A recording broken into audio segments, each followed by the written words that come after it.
Unencrypted Chatter, the ISC2 New Jersey chapter podcast. I'm Aaron Kraus, and today I'm very excited to be joined by James McQuiggan. James, thank you so much for being here. Great, thanks for having me here. Can you give us a brief introduction of kind of what your current role is and what it is that you do on a daily basis? Sure. So my name is James McQuiggan, and I'm a security awareness advocate with KnowBe4. Now, what does that mean? Well, essentially, I go around and I talk with people about cybersecurity. I think it's one of the best jobs I've ever had, and essentially focusing on thought leadership and communicating with folks through blogs and articles, going to conferences and doing presentations, getting out there, getting the word out there, so to speak, with regards to human risk management, security awareness, getting people to make smarter security decisions every day. Actually, on that, I'm going to go a little bit out of order. Within that field of human risk management, what's a common misconception or issue that you find people have with the field or don't fully understand about the field, something that in your speaking and you're trying to correct anything like a common misconception out there? Yeah, a myth. It's interesting because a lot of the times when I talk with security leaders, when I talk with IT professionals, when I even talk to people that are users, practitioners in various industries, and a lot of the times you hear the phrase, humans are the weakest link. It's so easy to attack an organization. You just go after the user. They're the easiest target, and they'll always click on the link, so they make it easy. And for me, that's kind of, and a lot of other security awareness professionals, that for us is like, nails on a chalkboard, cracking styrofoam. It's aggravating, it's annoying, and a lot of it comes down to a misconception. Yes, humans are a number one attack vector. They are always going after them because it's easier to hack the human than it is to hack the technology. And so cyber criminals love to leverage emotions, get people to react quickly, whether it's greed, whether it's in a sense of urgency, whether it's out of fear. They're going to leverage one of those emotions to get the person at the end to click on that link, to open the attachment, to give in credentials. Anybody that's got an email address inside of an organization has essentially an electronic key to the front door. And so as users, they have to be aware of that responsibility. They have to be aware that you have to treat your email with a little more care than what we do now. A lot of times folks want to clear out that inbox. They want to be sure they're productive and have an empty inbox when they go home or close that lid on the laptop.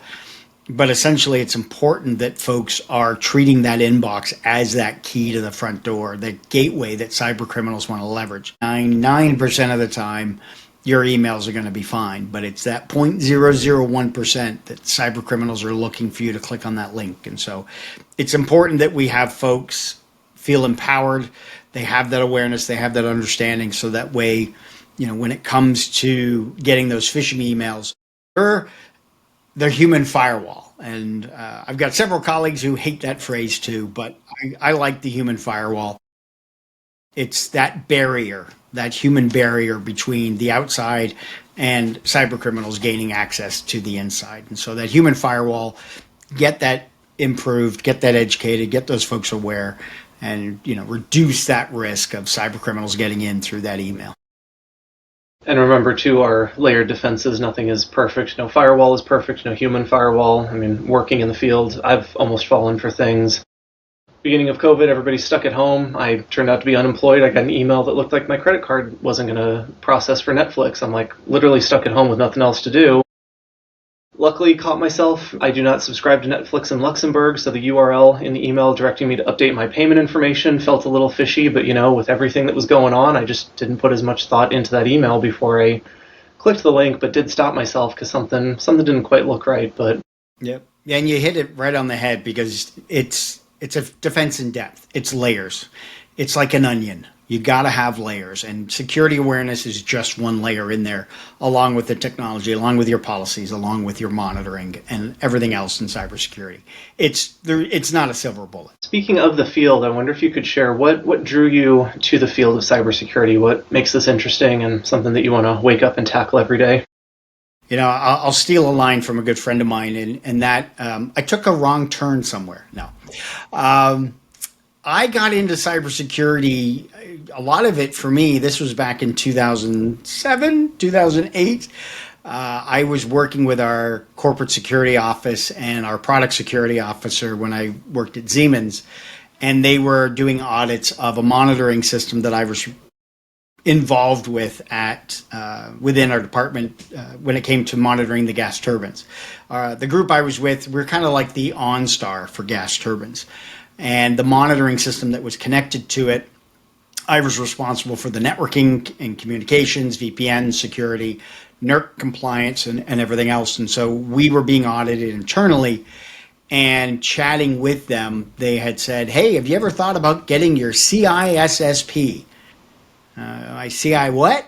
Yeah, so that pretty well opened the door, and I ended up getting my CISSP in 2008, and then within a couple of years got very active with ISC2, and then here.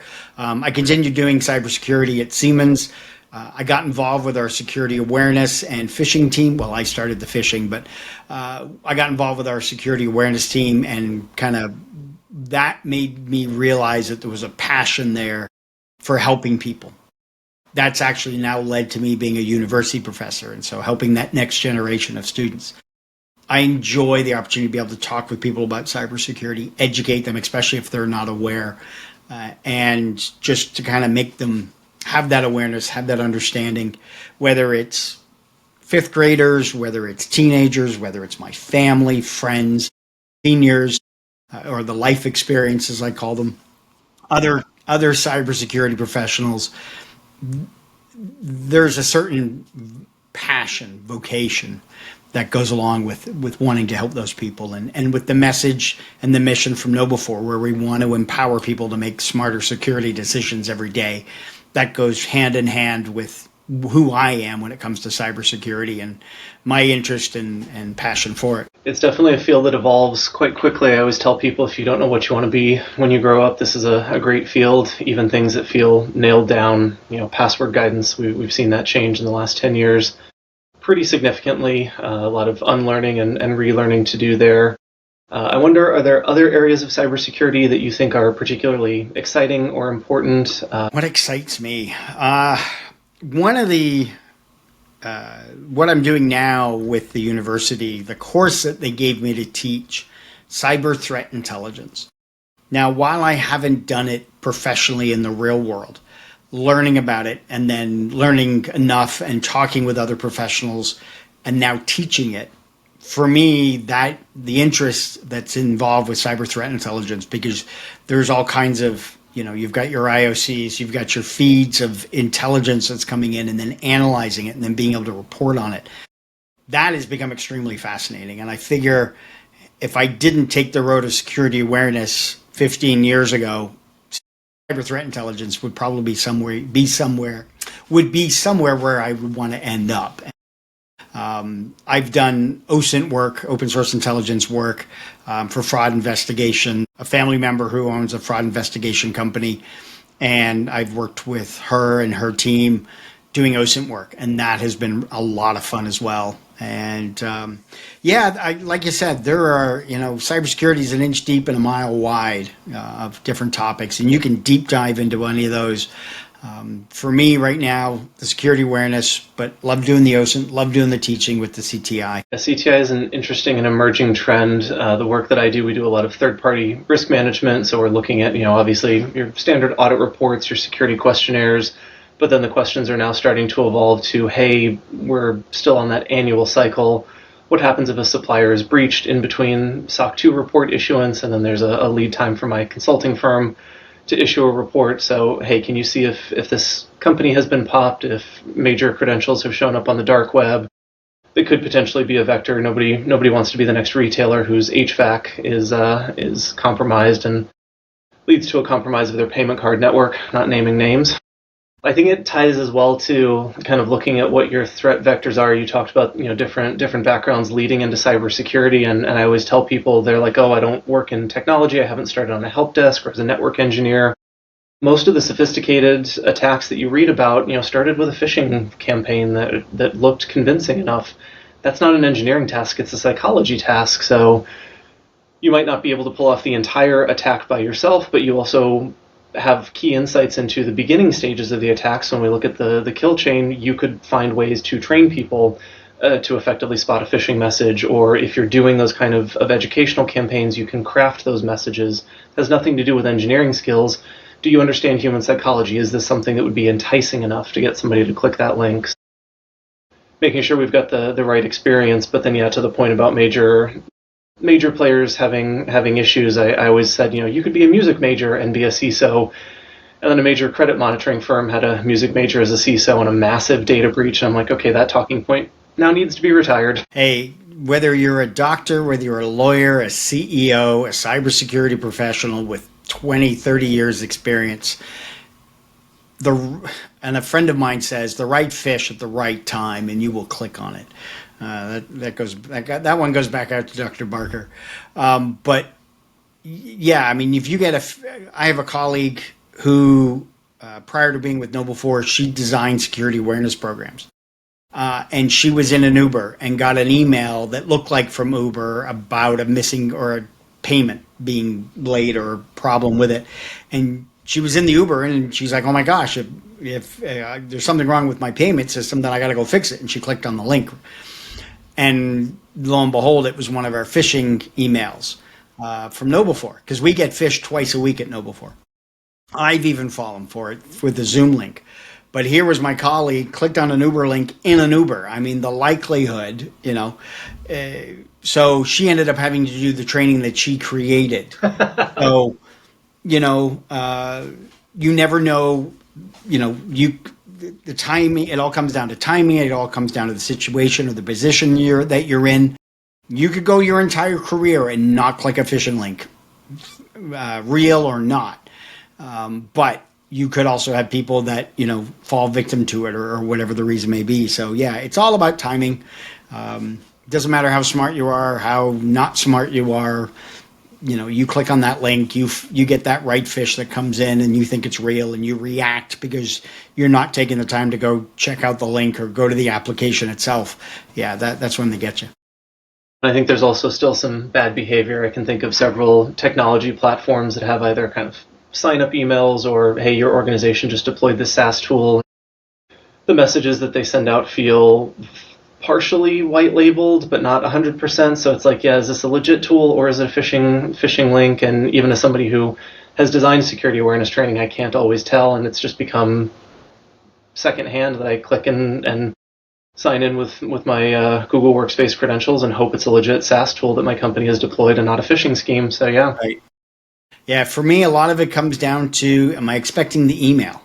Nowadays we have the video camera doorbells, right? And so if that doorbell rings in my house or I have the chimes because somebody's approaching the door, if I'm not expecting Amazon, the pizza guy, or friends coming over, or my kids coming home, then I'm looking at that app, or I'm just thinking I'm not going to answer the door. But if they ring the doorbell, then I'm looking at the app to see who's at my front door. I'm checking to see who's there. When I get an email that comes in my inbox, if I'm not expecting it, I'm checking who it's coming from. I'm going to check the links. And then even more so, if there's something in the email that's asking me to do something strange or unusual, or there's a sense of urgency to it, or, credit card payment, or, IRS, or my boss emailing me telling me that my last expense report has just been declined. Those kind of things. I'm like, whoa, hey, hang on a second. Even though I had submitted an expense report, let me go check the actual system. I'm not going to click on the link here. I'll log into our expense system. And if I'm on my phone, then it's like, well, then I'm waiting till I get to the computer. I'm not doing anything with this. It has to be a change in our mindsets when it comes to those emails. Again, we have a key to the front door. We got to make sure we're protecting it. We can't just open it arbitrarily because somebody rang the doorbell. Definitely, and thinking about it from a management perspective as well, having designed programs, I always say, you can be punitive if it's appropriate, but if people introduce delays, like I've seen organizations where, yes, you could go and do that, whatever the verified method is, you get the fraud alert, you go directly to your bank's website rather than clicking on a link in the message or calling them back on whatever number. But then I've seen organizations where people would be punished for introducing unnecessary delay, and it's like, hey, this is a security risk. we can prioritize operational speed, but we can't prioritize security and speed equally. We have to say, hey, if this feels fishy, we've trained you, we want you to follow those procedures, and if it introduces a business process delay, we can't penalize you for that as well. Could go on about that for forever, but I know we gotta wrap up here. Well, James, thank you so much for joining me today on the podcast. Thanks very much, Aaron. See you later.